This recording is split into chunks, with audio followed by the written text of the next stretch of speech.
El aire aquí pesaba distinto, cargado con el polvo de futuros que nunca llegaron a ser. Recorría los mismos callejones cada día, un laberinto de ladrillo rojo y óxido que no llevaba a ninguna parte, y al mismo tiempo contenía todos los finales. Este no era un lugar para los vivos, ni tampoco para los muertos. Era el depósito de las almas a medio camino, de los que aún respiraban pero habían dejado de sentir. Yo era uno de ellos.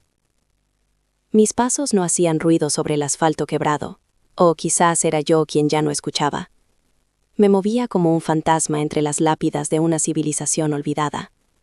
Pero aquí las tumbas no eran de mármol, sino de sueños abandonados. Un caballete con un lienzo a medio pintar, cubierto por una lona grisácea que parecía un sudario. Una máquina de escribir cuyas teclas se habían atascado en mitad de una palabra. Unas zapatillas de ballet desgastadas, colgadas de un clavo, inmóviles como si la bailarina se hubiera desvanecido en el aire. Cada objeto era un monumento al abandono, un eco silencioso de una pasión que un día ardió con la fuerza de un sol. Yo no tenía un propósito al caminar entre ellos.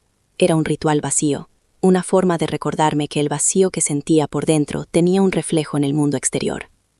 No sentía pena por aquellos soñadores anónimos, ni siquiera por mí mismo. La apatía era una armadura cómoda, un manto que me protegía del dolor agudo del fracaso. Simplemente observaba, catalogando los finales de otros para no tener que enfrentarme al mío. Pero a veces el silencio se rompía. No con un sonido real, sino con algo más profundo, una vibración en el aire. Una nota perdida de un piano desafinado que flotaba desde un edificio vacío. El olor a madera recién cortada, sin que hubiera un solo carpintero. El destello de un color imposible en un lienzo que llevaba décadas bajo el sol y la lluvia. Eran los suspiros de los sueños, los fantasmas de lo que pudo haber sido. La mayoría de los días lograba ignorarlos, pero hoy algo era diferente. Una brisa helada, impropia de la estación, se arremolinó a mi alrededor, guiándome hacia un rincón que solía evitar. Allí, sobre un pedestal de hormigón agrietado, reposaba un cuaderno de dibujo con la cubierta de cuero gastada por el roce de unas manos que ya no existían. Mis manos. El corazón, ese músculo inútil que solo servía para bombear sangre, dio un relco doloroso. Me detuve a una distancia prudente, sin atreverme a acercarme, sin poder apartar la vista. El viento cesó de golpe, dejando un silencio tan absoluto que podía oír el latido en mis sienes. Y entonces, lentamente, la primera página del cuaderno, atrapada bajo la pesada cubierta, comenzó a levantarse por sí sola. La página se movió con una lentitud insoportable, como si el tiempo mismo se hubiera vuelto denso y pesado. Al detenerse, reveló lo que había debajo. No era un paisaje desolado, ni una figura abstracta. Era un rostro. Unos ojos que reían, surcados por pequeñas arrugas de felicidad. Una boca a punto de contar un secreto. El carbón había capturado no solo una imagen, sino un instante de vida pura, un alma vibrante atrapada en el papel. Y entonces, lo recordé. No como un pensamiento fugaz, sino como una descarga eléctrica que recorrió mi espina dorsal. Un torrente de sensaciones que creía muertas para siempre. Recordé el calor del sol de la tarde filtrándose por la ventana, el olor del grafito mezclado con el perfume de las flores del jardín, el sonido de su risa mientras le pedía que no se moviera. Recordé la sensación del lápiz en mi mano, no como una herramienta, sino como una extensión de mi propio ser, un canal a través del cual fluía todo lo que sentía, todo lo que era. Por un instante cegador, volví a ser aquel que podía crear vida con un trozo de carbón, y el dolor que sentí no fue el de la pérdida, sino el del reconocimiento, el terror de mirarme en un espejo hecho de recuerdos, y ver al extraño en que me había convertido. La armadura de apatía se hizo añicos, y el frío del abandono, mi propio abandono, me caló hasta los huesos. Ya no eran los sueños de otros los que me rodeaban, eran las lápidas de mi propio cementerio. Cada objeto a mi alrededor se resignificó, transformándose en un dedo acusador. El lienzo en blanco era mi miedo a empezar, la máquina de escribir atascada, todas las palabras que no me atreví a decir, las zapatillas de ballet, la gracia y la disciplina que dejé morir. No eran fantasmas ajenos, eran fragmentos de mí. Mis pies se movieron solos, rompiendo el pacto de distancia que había mantenido con mi pasado. Me arrodillé frente al cuaderno, mi reflejo temblando en el cuero desgastado. Mi mano, temblorosa, se alzó. No para cerrar el cuaderno y sepultar de nuevo el recuerdo, sino para tocarlo. En el instante en que la yema de mi dedo rozó la firma casi borrada en la esquina inferior del dibujo, el mundo se transformó. La nota de piano lejana se convirtió en una melodía completa y desgarradora que llenó el callejón. El olor a madera se intensificó, trayendo consigo el aroma de la tierra húmeda y la savia viva. Los colores de aquel lienzo olvidado estallaron con una violencia cromática que hirió mis ojos. Los suspiros de los sueños se convirtieron en un grito ensordecedor, un coro de pasiones resucitadas que ya no susurraban sino que rugían. No eran ecos, eran presencias, y todas me miraban a mí, exigiendo una respuesta, reclamando la vida que les había sido negada. El rugido de 1000 vidas no vividas me golpeó como una ola, amenazando con ahogarme en un mar de remordimientos. Pero esta vez no me dejé arrastrar. Anclado por el peso de mi propio pasado, me puse en pie. El miedo seguía ahí, un nudo helado en el estómago, pero ya no era parálisis, era combustible. Ya no se trataba de sobrevivir a este lugar, sino de reclamarlo, de transformarlo. Mi primer paso fue hacia el caballete, hacia mi miedo más antiguo y profundo. La lona gris era áspera bajo mis dedos, un velo que cubría un vacío que yo misma había creado. Con un gesto que se sintió a la vez sacrílego y sagrado, la arranqué. El lienzo blanco me devolvió la mirada, una extensión infinita de silencio, un juez implacable. Por un momento, el pánico volvió a atenazarme. ¿Con qué derecho podía yo manchar esa pureza después de tanto tiempo? Pero la melodía de piano, ahora suave y expectante, me dio la respuesta. No se trataba de crear una obra maestra, se trataba de hacer un sonido, de responder. Mis manos buscaron entre los restos, encontrando un tubo de pintura reseca y un pincel con las cerdas petrificadas. Con la fuerza de la desesperación, apreté el tubo hasta que una gota de un azul imposible, el azul de sus ojos, brotó como una lágrima espesa. Mojé el pincel con mi propia saliva, lo unté en el color y tracé una única línea a través del lienzo. No era recta, no era perfecta, pero estaba allí, viva. Y en el instante en que la tracé, una rendija de luz se abrió en el cielo perpetuamente nublado, bañando el callejón con un dorado cálido que no recordaba haber visto nunca. El siguiente destino fue la máquina de escribir. Sus teclas, atascadas en una mueca de frustración, eran el símbolo de todas mis conversaciones inacabadas, de cada te quiero que se murió en mis labios. Me senté frente a ella, la herrumbre manchando mis dedos. No intenté forzarlas. En su lugar empecé a hablarle, en susurros al principio, luego con una voz más firme.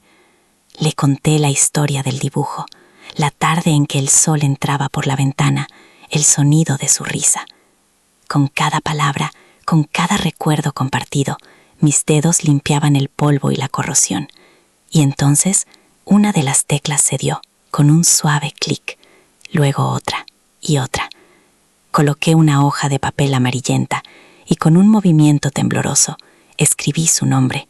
La campana sonó al final de la línea, un sonido claro y nítido que resonó como una declaración, y el olor a madera recién cortada se llenó de un matiz a ozono, como el aire después de una tormenta de verano que limpia el mundo. Por último, me acerqué a las zapatillas de ballet.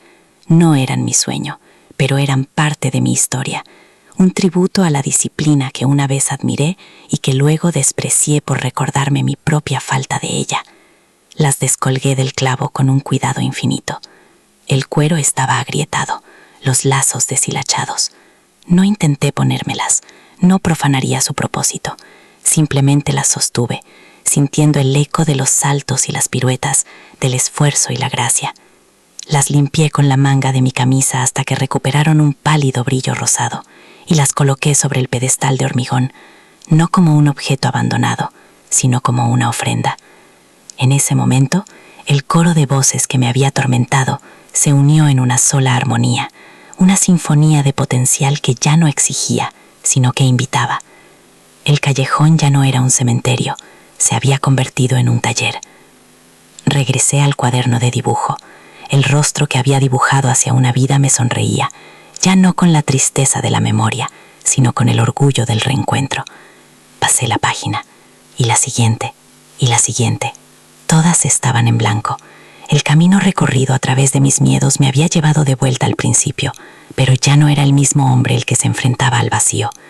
La luz del sol que ahora inundaba el lugar calentaba mi espalda. La sinfonía de los sueños resucitados era mi banda sonora.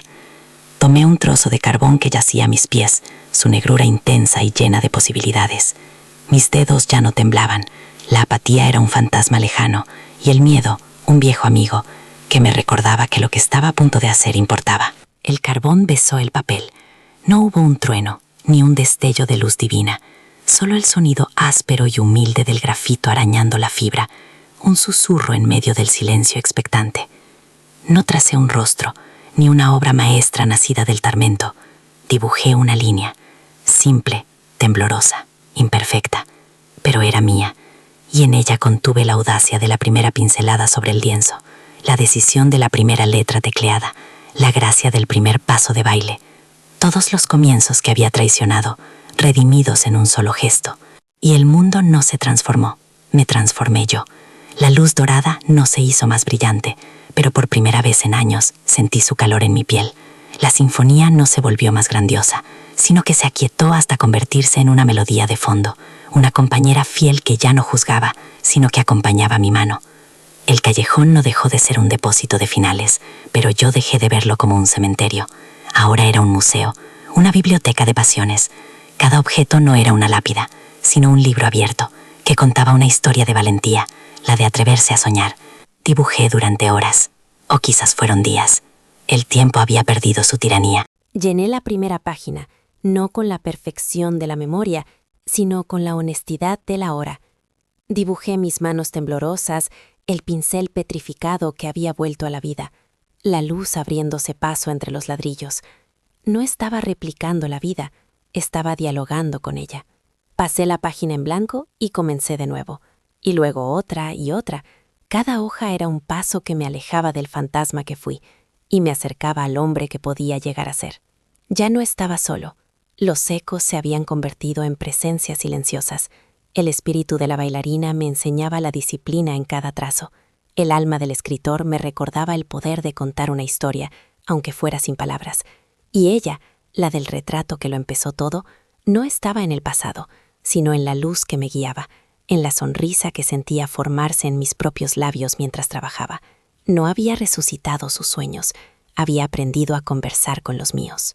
Este lugar no es una tumba, es una semilla, un recordatorio de que cada pasión, por muy abandonada que esté, nunca muere del todo. Solo duerme, esperando el valor de una caricia, de una palabra, de una sola línea imperfecta para despertar. El verdadero infierno no es el fracaso, es el silencio que le sigue. La verdadera salvación no es alcanzar la cima, sino atreverse a dar el primer paso después de la caída. Porque un sueño no se define por su final, sino por la belleza de su lucha. Y en cada uno de nosotros hay un callejón lleno de fantasmas que no piden ser vengados, sino ser escuchados.